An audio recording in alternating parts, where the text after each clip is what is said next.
Brothers and sisters, patience is an act of worship which many people have forgotten. It's called as-sabr, patience, taken from the fruit tree, sabr. Have you seen the prick tree? Is that what it's called? Huh? Prickly pear. Prick tree. Prickly pear.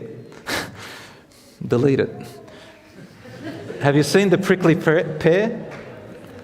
It's a nasty tree, and it's got so many prickles on it. And to be able to get, if you're able to get through all the prickles and the sharpened thorns, guess what you get out of it? A sweet, tasty fruit that looks amazing of different colors. But you have to get through the thorns. You've got to be patient and careful and persevere, and then you'll get to the sweetness. Imagine the life like that prickly pear. You need to get through the thorns, and eventually you'll get to the sweetness, inshaAllah ta'ala. And I finish by saying, patience, brothers and sisters, has 3 types. Not only 1, 3. The highest one. The first type of patience that we need to persevere with is worship and fulfilling the commands of Allah. That is the first perseverance and patience, because that requires patience. Musa alayhi salam had to be patient. We have to be patient with our salat, with our fasting, with our sadaqah, with our values, with our morals, with our emotions, with our anger, with our mouth, with our hands, with our treatment of others, with our money. We're all about to be patient with it. That is the highest rank, to be patient and persevere in the commands of Allah, as Allah says, وَعْبُدْ رَبَّكَ حَتَّى يَأْتِيَكَ الْيَقِينَ. Worship your Lord until death comes to you. أَقِمِ الصَّلَاةَ وَاصْطَبِرْ عَلَيْهَا وَأْمُرْ أَهْلَكَ بِالصَّلَاةِ وَاصْطَبِرْ عَلَيْهَا. Command your family and teach them salat, and be patient with worship. The second level of patience is the opposite. To persevere and be patient and work hard and wrestle against doing sins, especially major sins. Not the minor sins, if they just come by, that's okay. So long as you do good deeds, it'll wipe it away.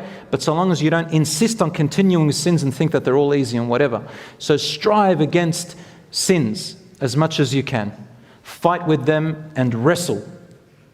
Sins in your actions, sins in your words, sins in your eyes, sins in your ears, sins in your earning and spending, sins in all that stuff, your relationships.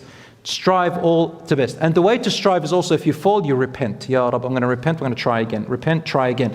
But never ever give up. The meaning of patience against sins and command, meaning you don't give up. You don't say, man, I've missed so many prayers, I've done so many haram, I used to do drugs, I've done this, man, I've been a really bad reputation, I've got bad relationships, I've lost my family, I've lost this, and now I am a loser, man, I'm going to hellfire, forget it.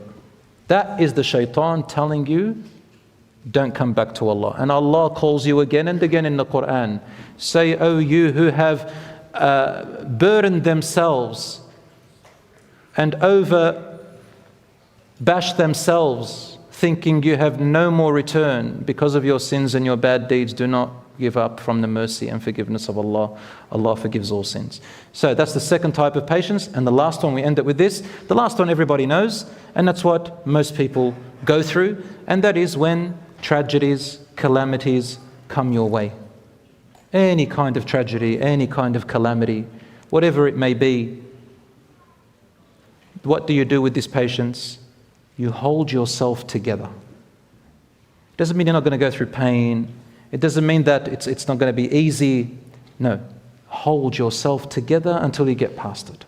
What does it mean to hold yourself together? It means don't resort to immoral acts or give up on Allah. Hold yourself together. Hold in there even if you do not understand it.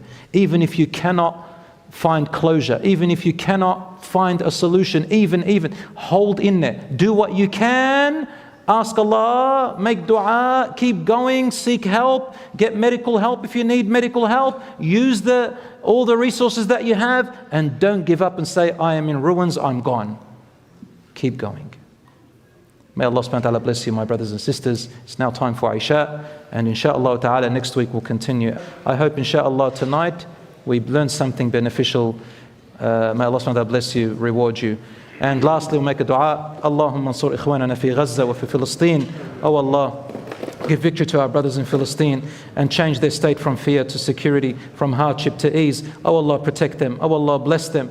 Oh Allah, relieve them from their hardship. Oh Allah, open the road to goodness for all of them. Oh Allah, return their rights to them and their property to them and their lands to them. Oh Allah subhanahu wa ta'ala, return the Muslims to your deen. Oh Allah subhanahu wa ta'ala, forgive us for our shortcomings and accept our dua. هذا وصلى الله على نبينا محمد وعلى آله وصحبه أجمعين. بين الرجاء والخوف قلبي طائر